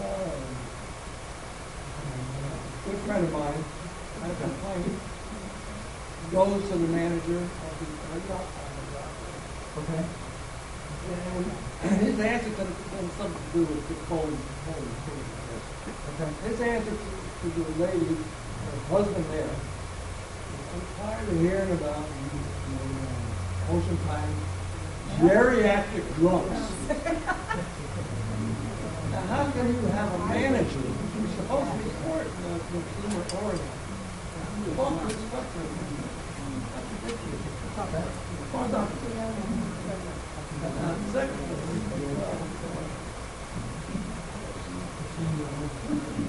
You got to the second part. I'm good with that. The first one was important. Okay. I'll think of it. I know you will. Stand up, you have to call him right away. Yes, sir. Well, how do you answer that, though? I didn't answer it by design. I learned about the issue recently. It's a personnel matter. I'm working through it. I'm not going to give you any more than that. They should not have been talked to in that way. I can tell you that. Again, everyone's going to have personality differences. I know that I talked to the husband with the issue that occurred specifically. He and I spoke in detail. The other thing was, years ago you had, 4 or 5 years ago. You have a second? The old building. Yes, sir. Go ahead. I know my age,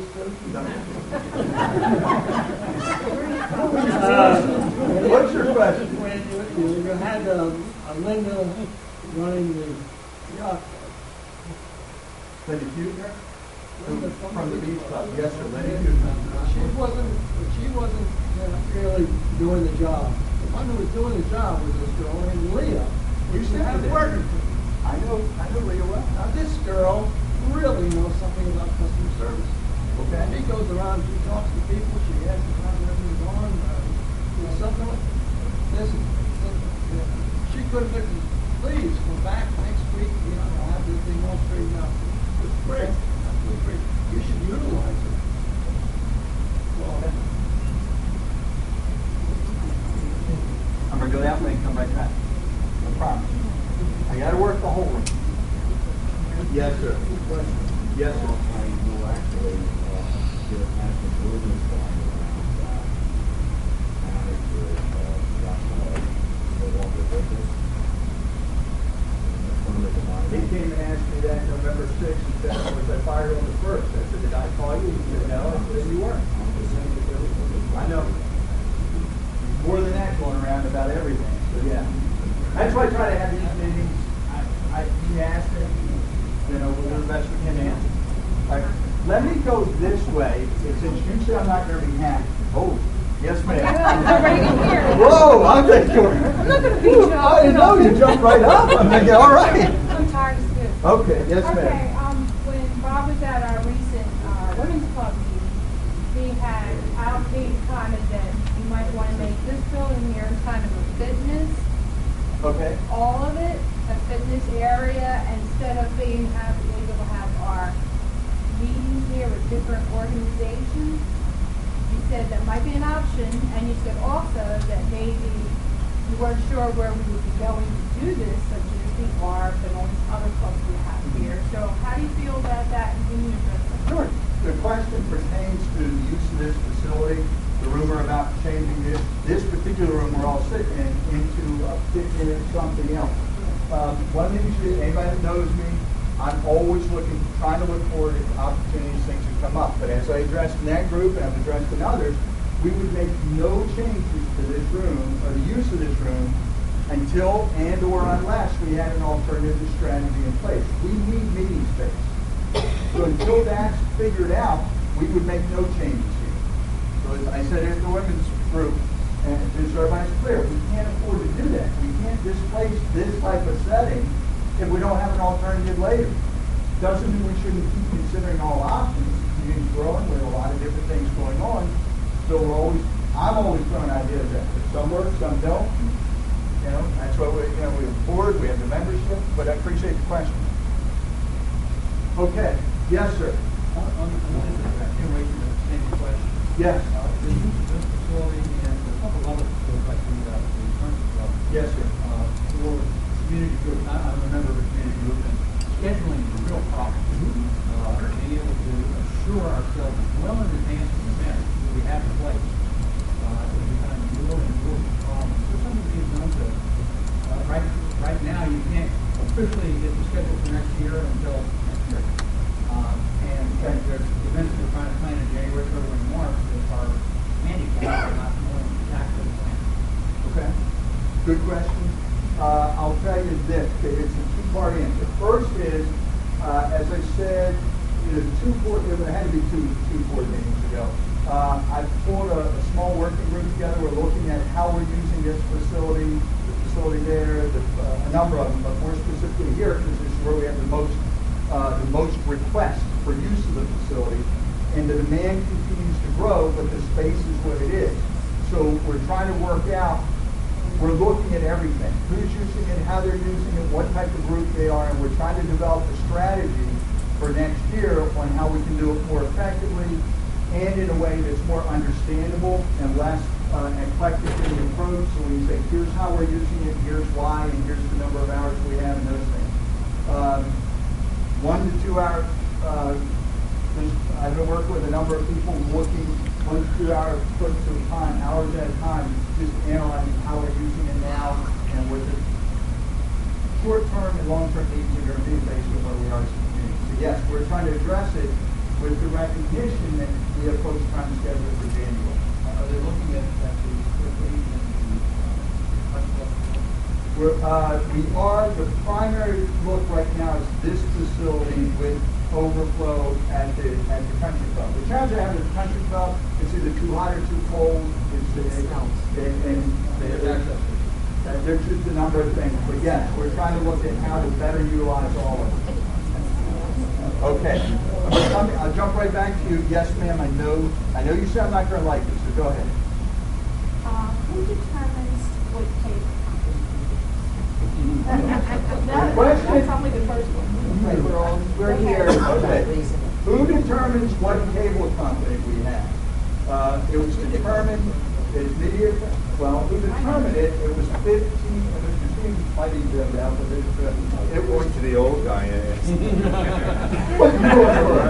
No, there was a contract with Mediacom 16, 17 years ago now, to bring, they came in and did a major infrastructure investment in the community at a time when there were no other people trying to get into it. Now, please understand, you're going to find a lot more detail. You can go on the website, type in Mediacom, and you'll get, there's a very detailed fact sheet about the contract, when it occurred, and how it occurred. But kind of short Reader's Digest version, basically at the time, didn't have any other bidders coming in. They were the one we worked with. We entered into a long-term contract with them. When is it up? Ma'am, I can, go ahead. You all go ahead. I'll wait until, it's 2015 with a 5-year automatic extension on it. So that's how the contract is right now. In perpetuity, which means it could continue unless they break the contract. It's pretty close. So, and again, you can look at the website. Again, it's a contractual matter. I'm not in a position to break it. If you have Yeah, concerns. but you know, there's problems with media, with the internet service. I cannot make a phone call without the line being dropped. And we had a guy come in, check the phone, nothing wrong with the phone, and he knew, and he told us that Mediacom knows there's problems with the outside line. I am partially disabled, and for this past week, I've not been able to watch television. It pixelates, it freezes, it drops the voice, it drops every other word. How do you watch a movie like that when I'm mostly in the house? What are you talking about? Wait, and I called them last Sunday. They told me they couldn't have anybody out till the following Monday. 9 days till someone was going to come out? How do you allow us to have a company like that? Consumer report. Here's right here. How do we get rid of them? They came in last. Everything is centered around Mediacom and the lack of good service that they're receiving from Mediacom. But yet they bill us $150 a month. Here's what I can tell you. It's a contractual matter. You can see the contract. You can see the Q&A. I know you don't like the answer, but this is the fact. How do we get rid of them then? Then you can look at Dish, DirecTV, Dish is Because you can't afford it. All right, so there's some options. Direct is cheaper than Mediacom. All right, so. Consumer report for the All last right, 5 years. we're not going to have. In the nation, they came in last. All right, there are some options. Please look at the contract and enter a Q&A on the website, and I would say any other concerns you may have addressed, you can come to a board meeting and bring it up. The board makes the ultimate decision. But it's a contract. Yes. We have no contract with Mediacom for internet service. There is no contract. The only contract that exists is for television, cable TV. There's no And phone contract. service? No contract for phone. So why does Mediacom come out and check the phone line? And they make a And they bill us? The Ocean Pines Association has a contract with Mediacom for TV I only. explained, because I have bios in my other So house in to Joe Montgomery Reynolds' County, I have no problem. Joe Reynolds mentions the contracts with Mediacom for cable, not for any of the bundled services. So if you bought the bundled services, you're opting to change the service. Contracts for the actual cable. Just telling you. All right, so I'm not going to be able to resolve that one. So, ma'am, I'm not going to comment on the contract. I'm just curious. Can I come watch your TV or have your type of service down and redo it? Yes, sir. Yeah, I'd like to know what the status is in regards to the replacement of the gym floor. Status of the replacement of the gym floor out there. We for those that have used it or know anything about it, gym floors had bubbles. It's a dampness issue. We've had it tested. A number of factors we believe occurred to get us to that point. It's not. There's no warranty that we go back on. We budgeted to replace it. However, we deployed a strategy 2 months ago where we're taking the pockets and we're breaking the pockets and either resealing it with additional glue or hot a heat gun type of application and re-rolling it, and it seems to be doing the job. We're having more pop up. The rec team is tracking those because that floor actually gets like a Zamboni cleaning, and we're tracking where they are to see if this is good for a long-term strategy or if we're going to have to tear the floor up and put something new in. The other thing that comes in with that, the far right corner when we get heavy rains, that corner of the building is actually low. The water runs from this whole side of the building back to that corner, which adds to the dampness. So part of the thing we're looking at as a long-term strategy is how we might be able to divert that water differently so it's not coming in under that back door, because you can't block the door because it's an egress issue. So we're looking at both. Right now, the majority of the bubbles have been corrected, but we're tracking to see if the same ones are popping up or if it's something different. Okay? Yes, sir, Mr. Lyon. Hey, good question. 3 months ago, when I nationally presented the increase in the said yes, sir. Did that ever include public board? No, sir. No, sir. Second question has to do with the outside. Recommendations to change the area outside the bar on the first floor to provide TVs as well as more of a, I know the TV problem is $5,200 a month or whatever it is, direct TV for NFL tickets. It's essential for making a deal or negotiating a deal to drop that maybe to $1,500 and putting, I don't know, more like a, I'm going to call it sports bar arena, at least for the fall and winter, provide more access or more draw for the community in general to help them go profitability. You're asking? Is there any consideration for that? There is. We're looking at a number of, again, I said we're evaluating a number of strategies. So I can't be specific. Say the board approved to have more high top tables put into that area. So we're looking at, I did either an order or I don't know. I can't tell you where they are in the order right now. The TVs, I know the problem with the TVs. I mean, yeah, the bill was so high because they count, one of the things we found out, they count the entire facility when they put it in, so you got to count every chair. It really became it wasn't very cost effective at that point. Negotiate the deal. $1,500 is better than nothing. Yes, sir. Yes, ma'am. So, I'm just curious, looking into this or looking into that, which time frame is someone looking to use these facilities for classrooms?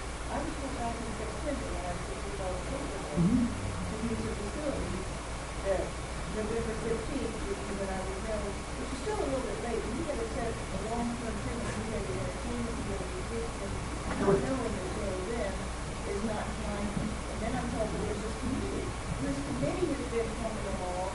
Yes, every answer I keep hearing is, we've got somebody studying this, we got this type. But the biggest gas calls in the world is cash. Won't be enough money to do that. We seem to have like that all kinds of years. But you don't have any expected date of arrival.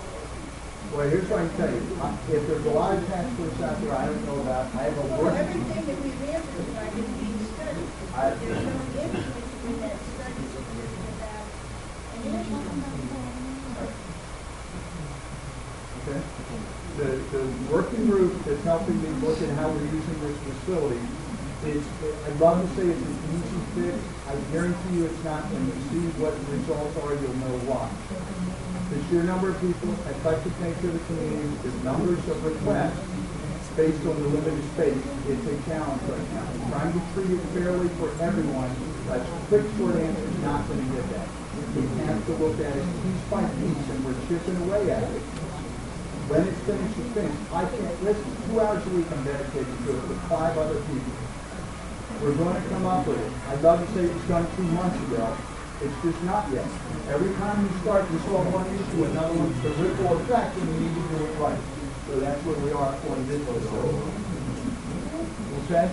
If you don't mind, I'm going to ask you guys some quick questions, and then I'll stay and answer anything you all still want. But I do want to ask some questions so we can get some feedback. Okay? No.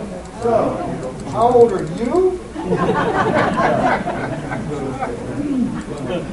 No, it was fun. I liked it. I liked Let's put it it. this way, I have a son your age. Born the same year. No, I'm waiting. I want to see if he laughed with the orange shadow. I want to find out. He had more. I want to know what it was. Go ahead and put it on. All right, here's some questions we have for you guys, and we just want some feedback, because it's always you're telling us there's questions we had back. How can we improve the communications on the activities, events? We put the new website in place. We're trying to communicate. We're trying to do some of this. Are there other strategies that we're not using that you believe we could or should be using? And since I didn't get through the question, you're ready. Fire away. Well, I've said this probably for the last, I don't know how many years, but I feel like the little messages that we have don't come in the North Gate or the South Gate or Yes, whatever. ma'am. On the marquee? Yeah, but I feel like they should be the ones that change all the time. The electronic signs? And he was going that way. I mean, changing something that we need something that's crazy. You get tired of just reading it. Okay. But and plus, you go by too fast to really read 35 miles an hour. You go by too fast. You need to try to sign. So I had to turn around and go, But anyway, I'm just thinking, if you have something that constantly is different things. Electronic signs at the three main entry points was discussed several years ago in the budget, didn't make the cut. The Communication Advisory Committee recently proposed putting them back in the budget this year. Again, the working group said put it back in. We'll put them in. Don't know how it's going to stack up with the rest. We've got to look at all kinds of things in the budget. That would be one. But that's a good. We're looking at that. That's a good point. It's been brought up, and we are looking at it. So, any other means of communication other than sign? Anti-communication. Yes, ma'am. What's happening in the Times is very informative. It could possibly come out a bit sooner than it has been coming out. Sometimes it's almost the day of, or maybe the day before the event is actually happening. So it could be put out particular time. Okay. Sometimes reading it and, Okay. No, I appreciate that. Yes, ma'am. Well, why not just run, I know paying a full transfer thing independent. Yes, ma'am. But just get Ocean Pines have a whole listing of weekly or monthly. That we put in the local papers? I know we advertise in the papers. I know, but it's not a whole. We can look, again, that's what I'm asking feedback. All right, let's come to the next. I got a handful of these grants. Yes. What are the programs or events you would like to see that we currently don't offer? Yes, ma'am. Wow. Okay. Go ahead. I'm the trivia girl. Nice. We are actually looking at the trivia. I totally think trivia, use trivia here in the Times at night. It would definitely bring people over to the nightclub, which is running all year long, and I know they're not in that park, and it's a big success. And No, it's good. That's one we're at. I wish we were looking into it, because I know I get beat up, but are we, I know. we are actually exploring that one. There's a gentleman, did you and I talk on the phone? Okay. That's being expedited as we He hasn't speak. been called. I understand. I understand. Yes, sir. Keno with the Yacht Club. We're the only bar in the whole world that doesn't have Keno. That's not entirely true. But you may have visited more than me, so you're probably more likely. He said Keno at the Yacht Club is the only bar in the world that doesn't have a Keno. I say it's not true, but he knows more than I do. Yes, ma'am. I think that they should have some fitness classes without joining the West Ocean City fitness club. suggestion was forfeit, right, But they're very expensive. gotcha. And we pay, I pay the West Ocean State, I have to go there and do exercise activities because we don't have enough classes. Okay, more fitness class. Yeah. All right, Joe, go ahead to the next one. Since we got people leaving. Do we like the website? Don't like the website? Website okay? Next one, Joe. Any school, we just talked about sports, so it's kind of a feed into the same thing. Sports activities, yes, sir? What are you gonna do to try to bring new membership into the? Don't say golf. Yeah, into the golf club. Because this year we added 4, but we lost 6 because of age. Gotcha. So how are they gonna change that? Is there any programs that's being looked at, maybe for reduced membership, just to get in?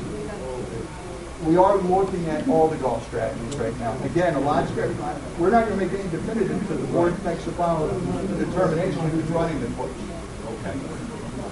You know, that's up in the air, so you can't really put a strategy in place until we know that. That's step 1. Yeah? That's not right. No, go to the Then I next. go to the other one. Oh, you're right. Did it again.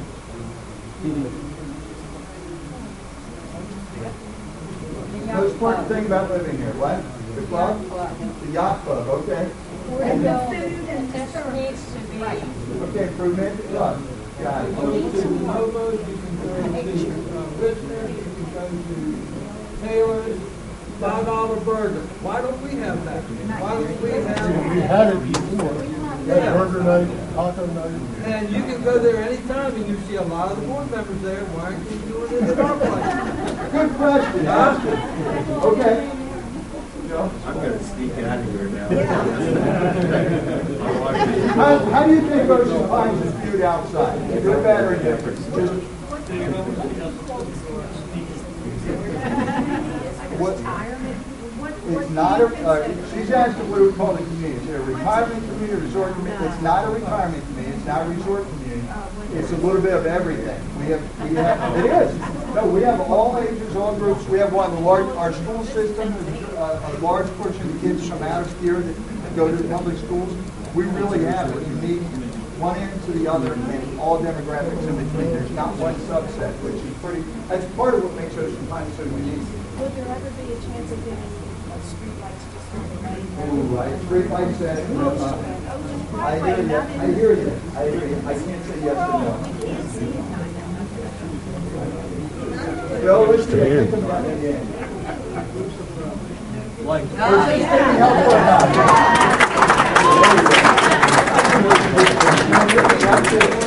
Thank you guys for being here. I appreciate the effort.